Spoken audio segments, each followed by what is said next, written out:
Bienvenue pour cette nouvelle leçon qui s'intitule Filtrage linéaire à temps discret et dont c'est la première partie. Le sommaire en fait ne comporte qu'une seule rubrique qui s'appelle Filtrage linéaire.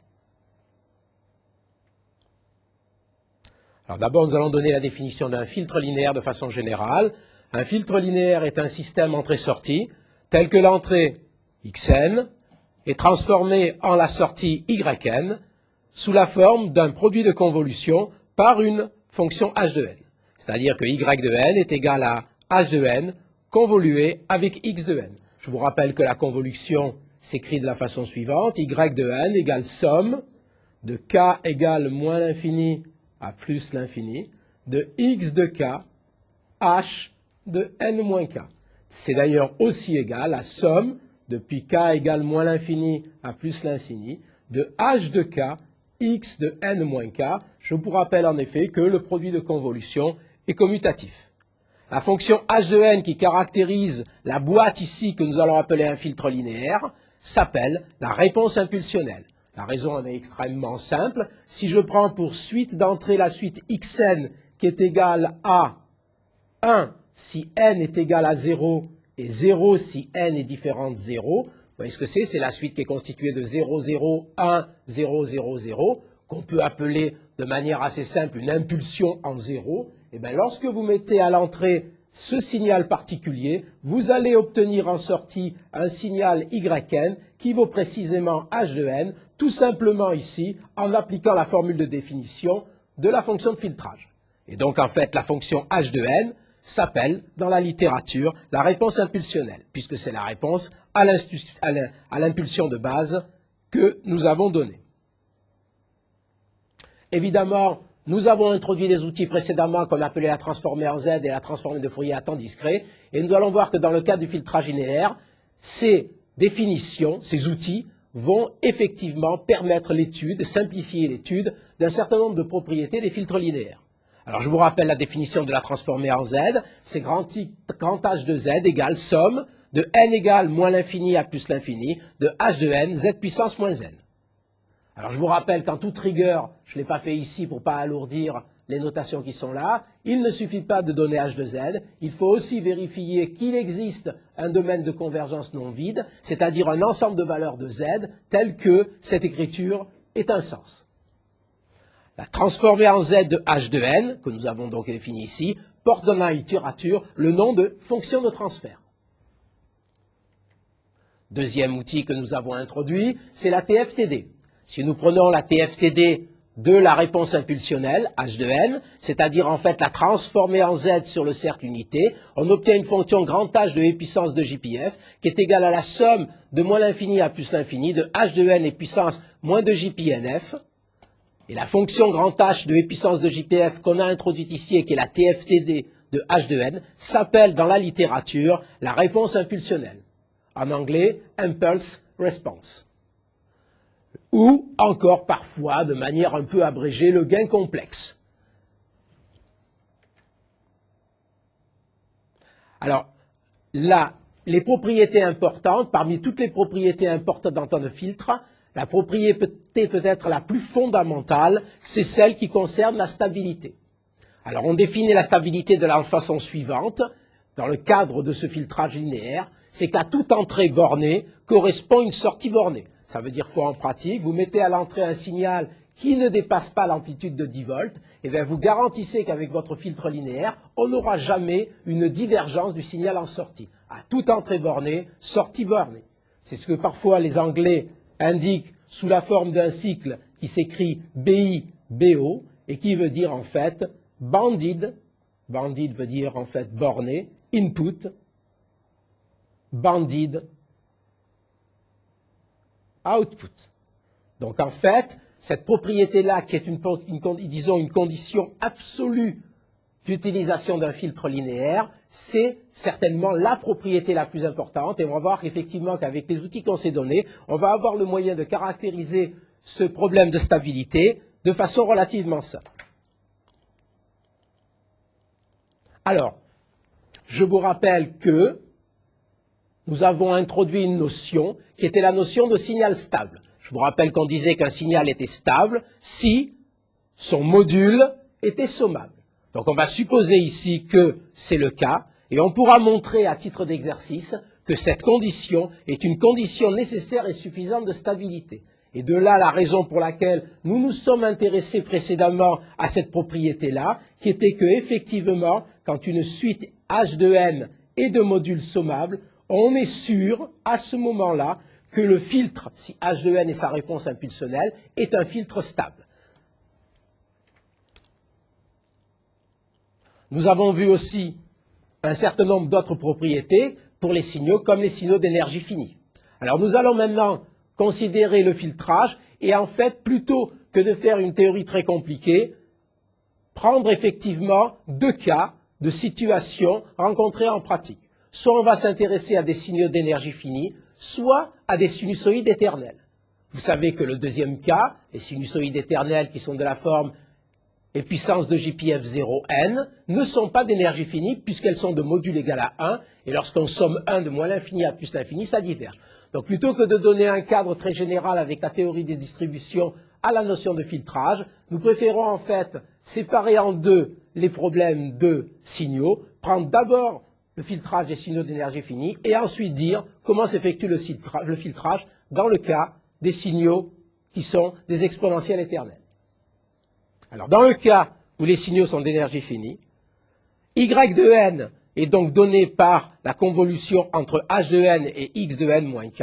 Alors on peut démontrer, ce sont des propriétés liées en fait directement à la propriété des transformés en z et de la transformée de Fourier, que ce produit de convolution se transforme en un produit simple. Et nous avons donc en fait une expression qui est que y de z est égal à h de z, x de z si je suis dans les transformés en z, et là, si je suis dans les transformés de Fourier à temps discret, c'est-à-dire la transformée de Fourier à temps discret de la sortie, est égale à la transformée de Fourier à temps discret de l'entrée, que multiplie le gain complexe du filtre, c'est-à-dire la transformée de Fourier à temps discret de sa réponse impulsionnelle. Alors ces formules sont très utiles parce que le filtrage est souvent plus facile à déterminer et à calculer en fréquence qu'en temps. La convolution peut paraître une opération compliquée, alors que la simple multiplication dans l'espace des fréquences vous permet effectivement souvent de déduire des propriétés de manière beaucoup plus simple. Je vais d'ailleurs à cette occasion en fait indiquer ce que l'on a au niveau des modules, d'accord? Au niveau des modules, le module de la transformée de Fourier en sortie est égal au module de la transformée de Fourier à l'entrée, d'accord? Okay. Et puissance de JPF en module, pardon, ici. Et donc ici, le module de la transformée de Fourier de la TFTD en sortie est égal au module de la réponse en fréquence que multiplie le module de la transformée de Fourier en sortie. D'accord?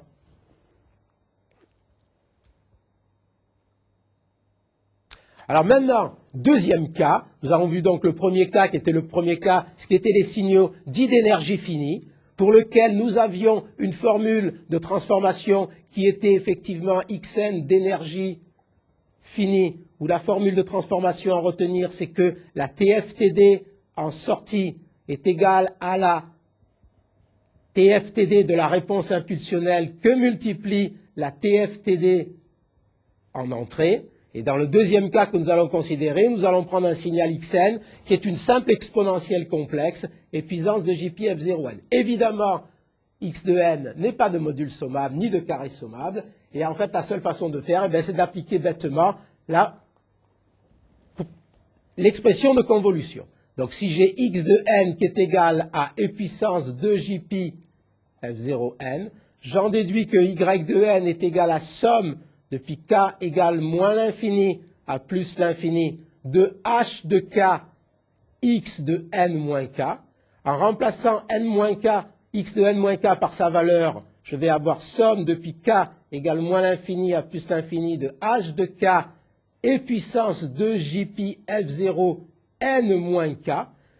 La quantité puissance de jp f0 n moins k est une exponentielle d'une somme. On sait que l'exponentielle d'une somme, c'est le produit des exponentielles. Je peux donc écrire à présent que y de n est égal à somme depuis k égale moins l'infini à plus l'infini de h de k et puissance 2jp f0 n et puissance moins 2jp f0k.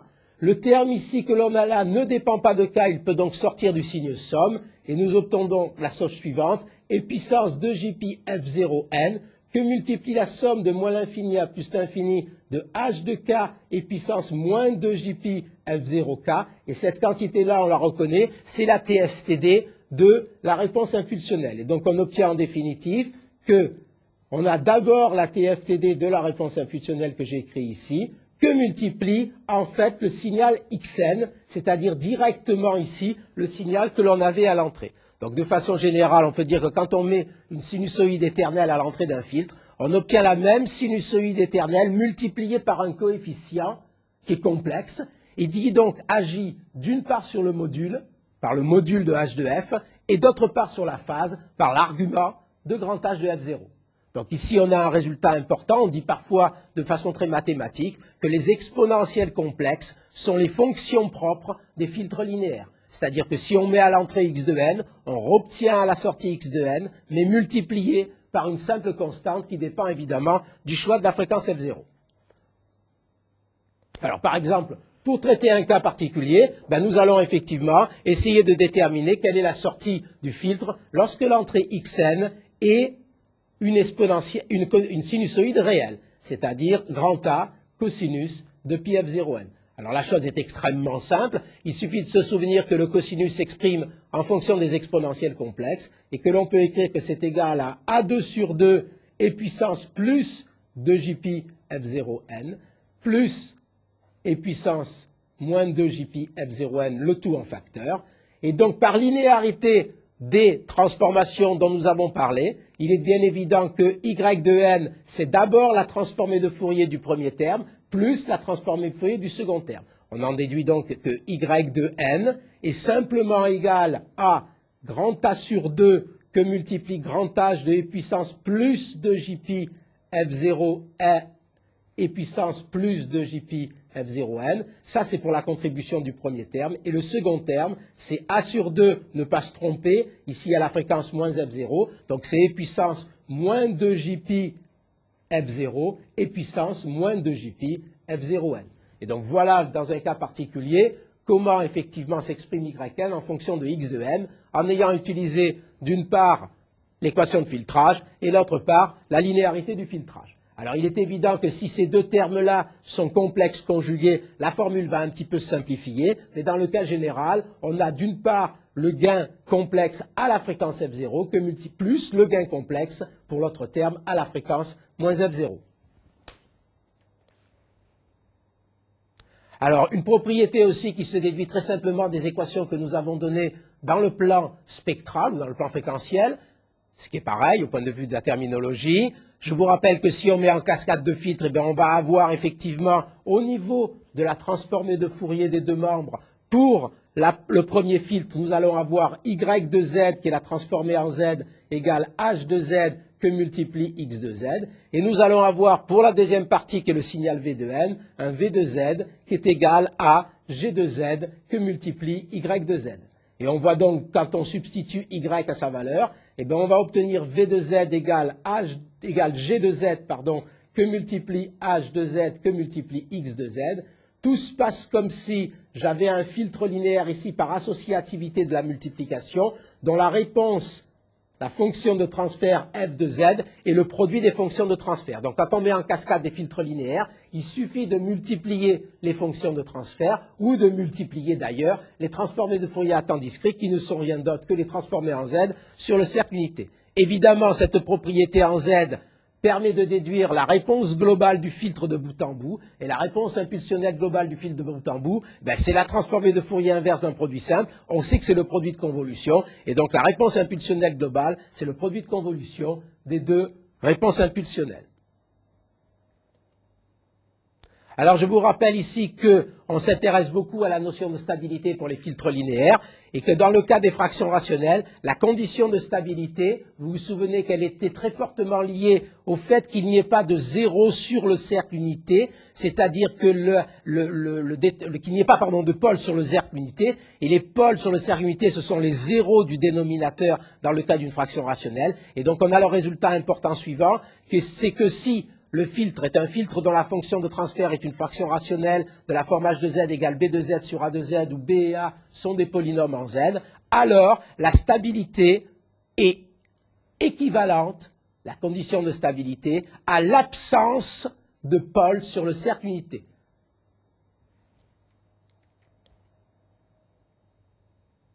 La causalité est une deuxième propriété dont on parle lorsque l'on fait du filtrage linéaire. La causalité est définie de la façon suivante. Lorsque la sortie yn ne dépend que de l'entrée présente et des entrées passées, on dit que le système est causal.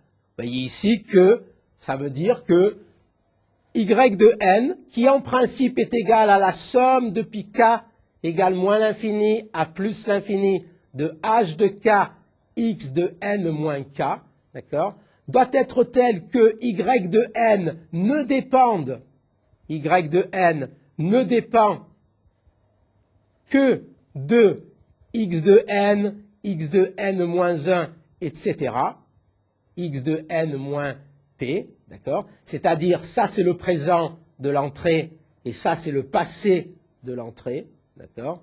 À ce moment-là, le filtre est causal et on voit que si cette quantité-là ne dépend pas, d'accord, des entrées qui sont dans le futur de n, ça implique par identification à ce que h de k soit égal à 0, quel que soit k négatif. Et donc la condition de causalité est une condition qui est extrêmement facile à vérifier sur la réponse impulsionnelle.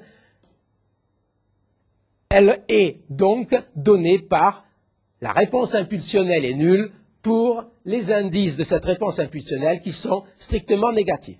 On se souvient que lorsque l'on a introduit les propriétés de la transformée en z, on avait indiqué que cette propriété de causalité pouvait aussi être vue dans le plan complexe de représentation des fonctions de transfert, et nous avions dit à l'époque qu'une suite est causale si le domaine de convergence de h de z est de la forme module de z supérieur à r. C'est-à-dire que la causalité dans le plan en z se voit de la façon suivante. Le domaine de convergence dans lequel la fonction de transfert converge est un domaine qui s'étend à l'infini. Donc la causalité en n, c'est de voir que les indices sont nuls pour que la réponse impulsionnelle est nulle pour les indices négatifs. Et dans le plan en z, c'est tout simplement de voir que le domaine de convergence s'étend à l'infini.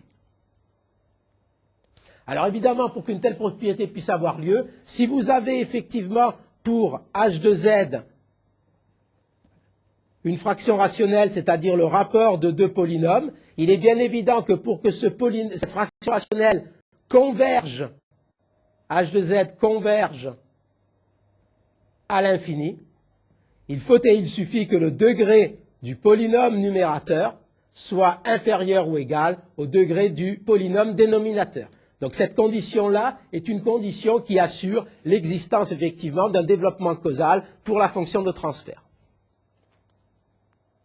Nous pouvons en déduire aussi un moyen de calculer la première valeur de la réponse impulsionnelle à partir de la transformée en z lorsque la suite est causale. Je vous rappelle que si on redonne la définition de la fonction de transfert, c'est-à-dire somme depuis k égale 0 jusqu'à l'infini, puisque je suppose que ma réponse impulsionnelle est causale, s'écrit donc somme depuis k égale 0 à l'infini de h de k z puissance moins k. On voit lorsque je fais tendre z en module vers l'infini, tous les termes de la forme z puissance moins 1, z puissance moins 2, z puissance moins k, qui sont des inverses de choses qui tendent vers l'infini, tendent vers 0. Et dans ce cas-là, h de z tend donc vers h de 0, qui est le seul élément ici de ce développement dans lequel il n'y a pas de valeur de z, d'accord, et qui est donc ici la valeur en 0 de la réponse impulsionnelle. Donc on pourra se souvenir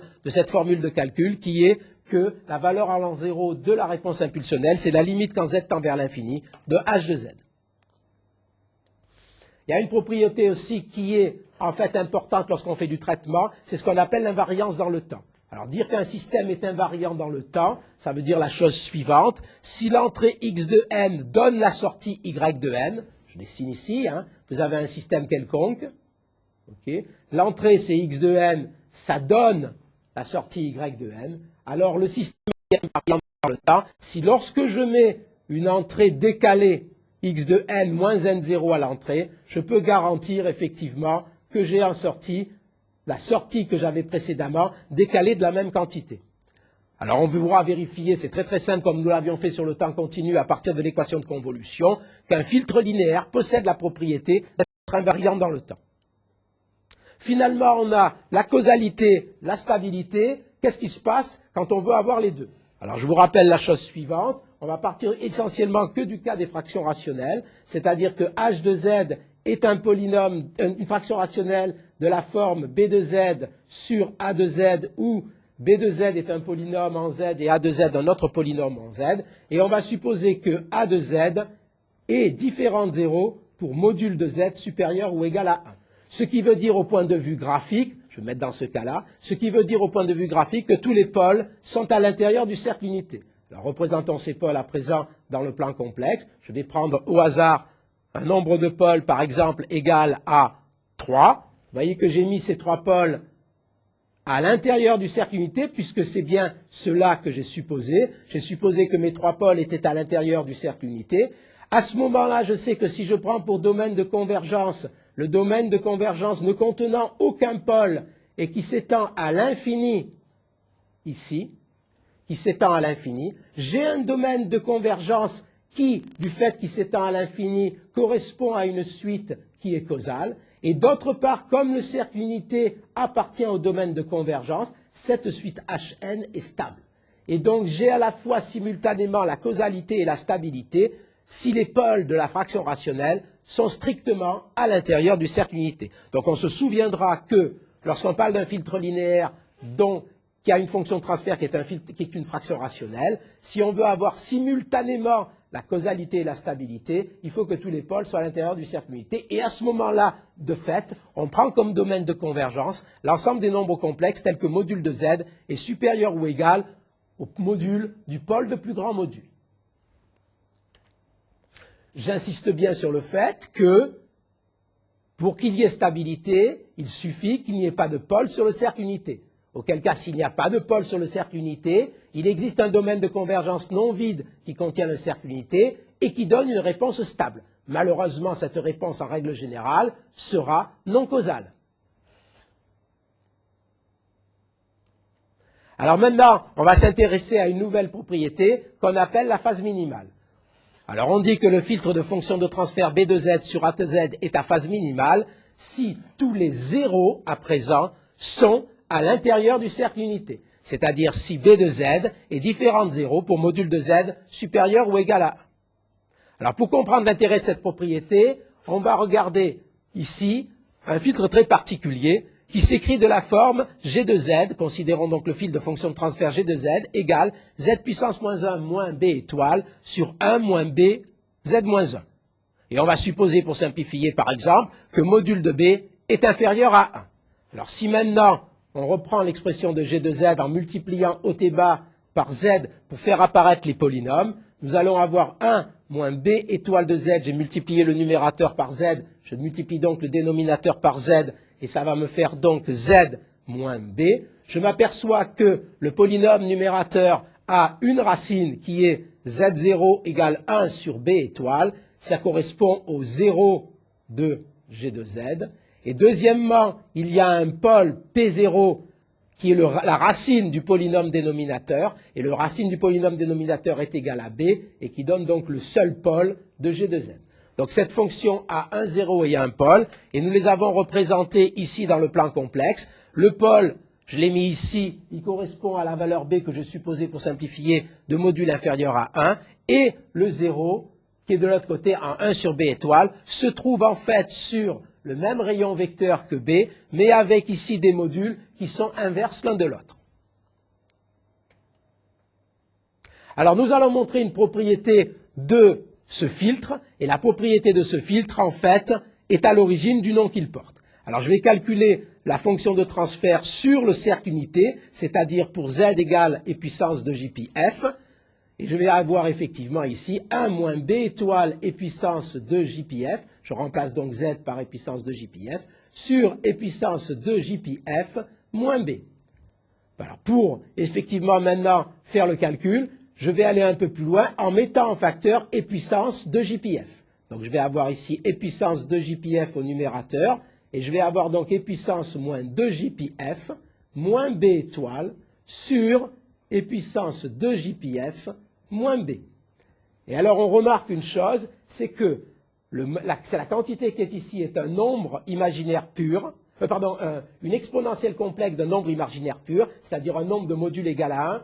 Et ici, nous avons une fraction qui est le rapport d'une quantité et de sa conjuguée, c'est-à-dire que le numérateur et le dénominateur sont conjugués l'un de l'autre. On en déduit du coup immédiatement que g de e puissance 2jpf en module est toujours égal à 1, quel que soit f. Et donc on dit, c'est pour cette raison-là, que l'on appelle ce filtre un filtre passe-tout. Alors maintenant, si je considère la fraction rationnelle h de z égale b de z sur a de z, on ne change rien au module de cette fonction qui est une fraction rationnelle en faisant passer un 0 ou un pôle de l'intérieur à l'extérieur du cercle unité par la transformation que j'ai indiquée tout à l'heure, ou inversement. Alors effectivement, c'est peut-être intéressant de voir pour quelles raisons effectivement on a cette propriété-là à partir effectivement de la propriété de filtre passe-tout que nous avons indiquée précédemment. Alors pour ça, je vais considérer ici une fonction h de z qui s'écrit sous la forme d'un polynôme b0 de z que multiplie la quantité par exemple 1 moins b z moins 1 sur a de z. Vous voyez que cette fonction a effectivement un 0 en position 1 sur b. En z égale b. Et maintenant, je vais considérer une autre fraction rationnelle qui s'écrit sous la forme b0 de z sur a de z, et je vais la multiplier celle-là par z moins 1 moins b étoile.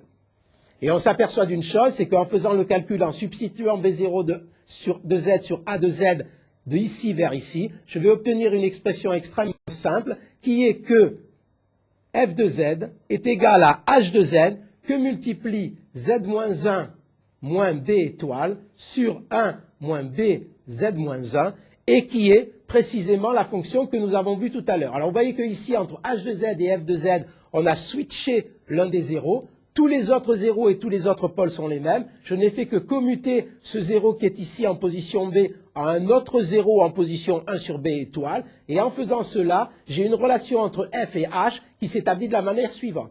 Alors en prenant le module de ces deux quantités sur le cercle unité, c'est-à-dire en calculant module de grand F et puissance de JPF, on obtient évidemment grand module de grand H de et puissance de JPF en module, que multiplie 1, c'est précisément ce qu'on a démontré précédemment, et donc en fait quand on fait passer un 0 ou un pôle de l'intérieur à l'extérieur du cercle unité, on ne change rien au module de la réponse en fréquence.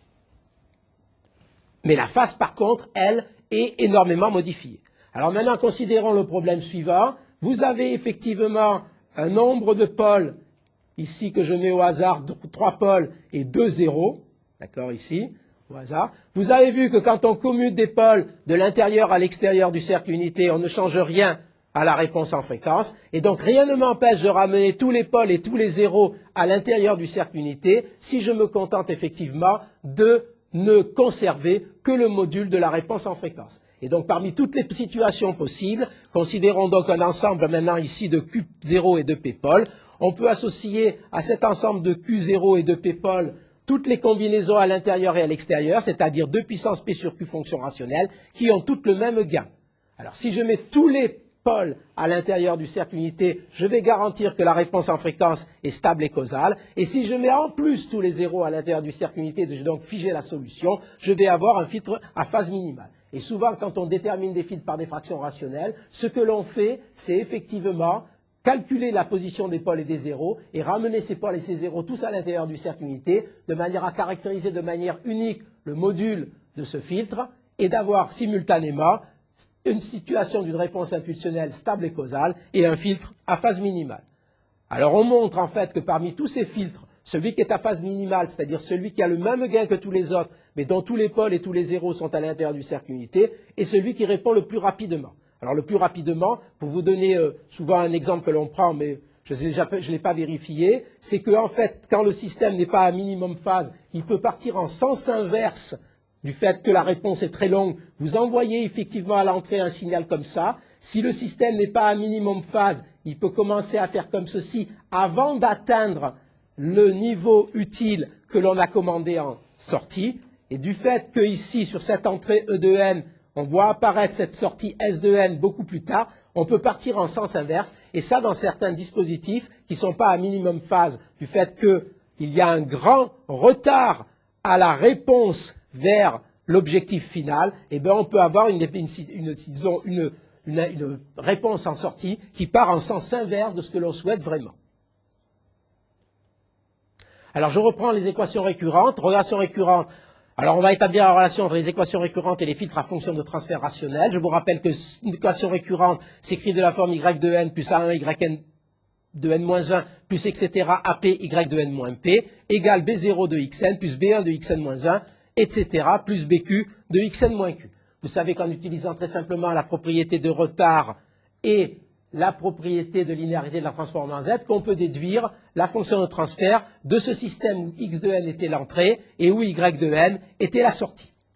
Alors effectivement, vous vous souvenez que peut-être précédemment dans des cours de mathématiques, vous aviez vu que lorsque x de n est l'entrée et y de n la sortie que l'on cherche, pour résoudre en fait cette équation récurrente, on était conduit à chercher les solutions de la forme y de n égale lambda puissance n avec un lambda complexe, et on était amené donc à résoudre cette équation-là et à trouver les racines de cette équation. Et quand les racines de cette équation sont à l'intérieur du cercle unité, on a affaire en sortie à une réponse qui est en fait une sinusoïde amortie. C'est-à-dire que quand le système est stable, que le polynôme A de Z a toutes ses racines à l'intérieur du cercle unité, la réponse en sortie de ce filtre, en général, se comporte de la façon suivante. Il oscille en décroissant à l'infini, c'est-à-dire en ne divergeant pas et donc en ayant cette propriété de stabilité. Alors j'ai dit tout à l'heure, en passant au transformé en Z sur l'équation récurrente, on arrivait à ce résultat que nous avons déjà établi, ce qui permet effectivement de donner un certain nombre de propriétés liées aux équations récurrentes et qui sont directement liées aux propriétés de la transformée en Z sous forme de fraction rationnelle. Alors effectivement ici on sait que si le degré de B est égal à degré de G est égal à max de PQ, c'est ce que l'on peut démontrer ici en multipliant haut et bas par z puissance max de PQ, on a automatiquement ici donc les deux degrés qui sont égaux, et donc il existe une solution causale. Cette solution causale, si tous les pôles sont à l'intérieur du cercle unité, est stable, et donc on peut la mettre en œuvre, et c'est souvent de cette façon-là que l'on exécute le filtrage, c'est-à-dire que l'on écrit y de n égale b0 xn plus etc. bq x de n moins q moins a1 y de n moins 1 etc. a P de y de n moins P, qui est éminemment causal, puisque pour calculer yn, j'ai juste besoin des entrées présentes et passées et des valeurs des sorties que j'ai préalablement mis en mémoire, et donc par structure même ce système est causal. Si par hasard les pôles n'étaient pas à l'intérieur du cercle unité, cette fonction serait instable, donc il faut à tout prix qu'ils soient à l'intérieur du cercle unité, et si les pôles sont à l'intérieur du cercle unité, je vais pouvoir mécaniquement fabriquer l'équation de filtrage, la sortie du filtre, en exprimant de cette façon-là, la sortie à l'instant n en fonction des entrées passées et présentes et des différentes sorties passées que j'ai mémorisées. Alors on se souviendra que l'on avait des propriétés importantes au niveau de la réalité et du caractère hermitien des transformés de Fourier. Je vous rappelle que si un filtre est réel, c'est-à-dire si sa réponse impulsionnelle est réelle, la transformée en Z possède cette propriété et la transformée de Fourier à temps discret possède cette propriété de symétrie hermitienne.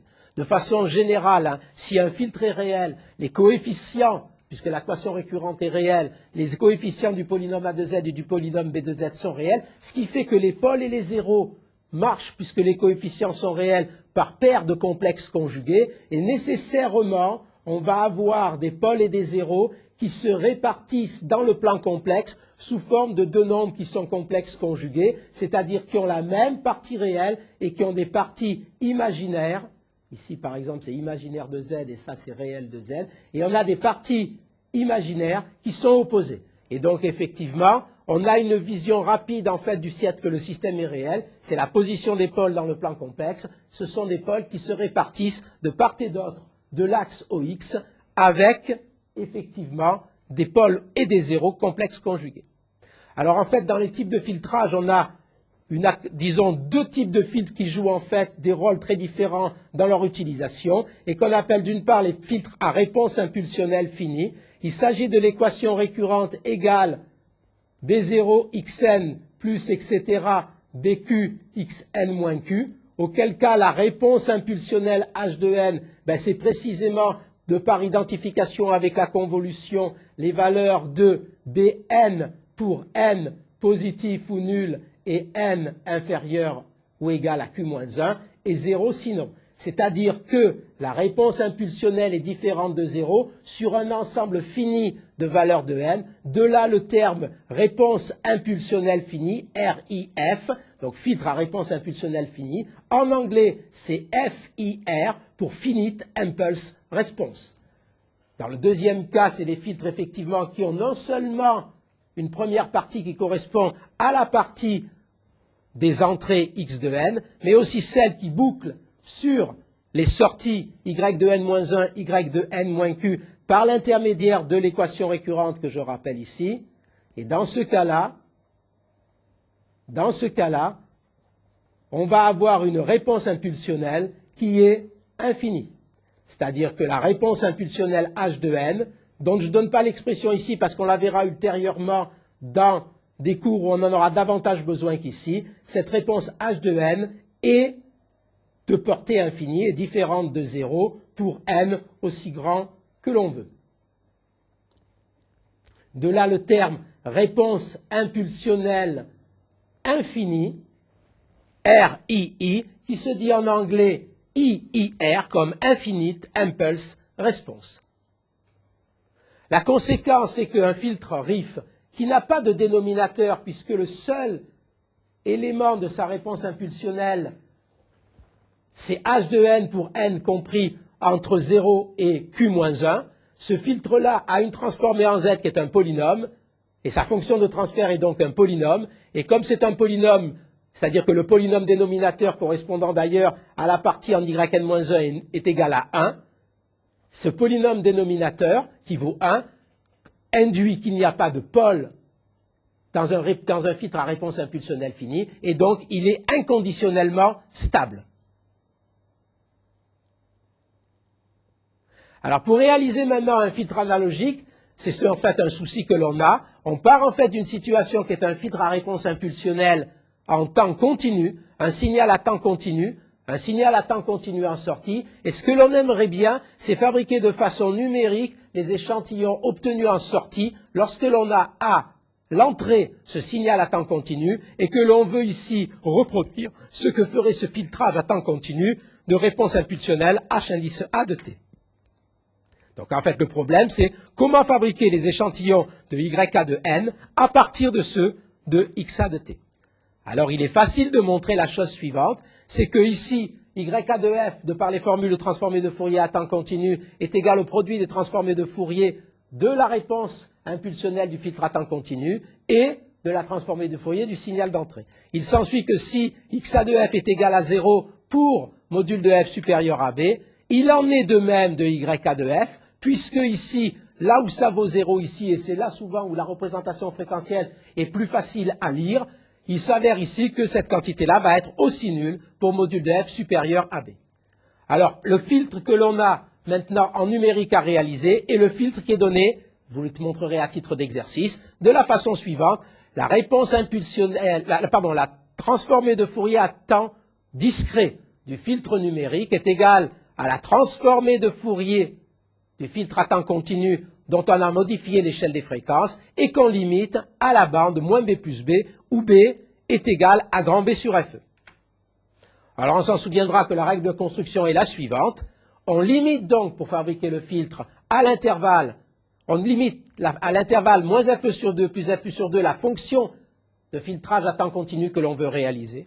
On divise l'axe des fréquences par Fe et on périodise avec la période 1 le résultat obtenu. Alors nous allons juste indiquer un exemple. Supposons que vous voulez réaliser un filtre passe-bas de gain G dans la bande 1000 Hz pour une fréquence d'échantillonnage de 8000 Hz. Alors voilà, vous voulez fabriquer un filtre passe-bas. Ce filtre passe-bas, donc en temps continu, je le représente par sa fonction, sa réponse en fréquence grand HA de grand F, qui est égale ici à grand G dans l'intervalle de fréquence grand F en Hertz, entre moins 1000 Hertz et plus 1000 Hertz. Je divise l'axe des fréquences par la fréquence d'échantillonnage que j'ai prise égale à 8000. Je vais donc obtenir ici un premier rectangle dans la bande moins 1/8 plus 1/8. Et je vais donc ici, maintenant que j'ai le motif ramené dans la bande des fréquences réduites petit f, périodiser avec la période 1. Et donc voilà la réponse en fréquence du filtre numérique qui correspond ici au traitement des données qui sont là. Et donc ce qu'on va faire, c'est extrêmement simple. Au lieu de fabriquer le filtre analogique qui est très difficile à fabriquer, on va plutôt lui substituer le schéma suivant. On va échantillonner à la fréquence FE. On va réaliser un filtre numérique dont la réponse en fréquence H de F est celle que nous avons calculée.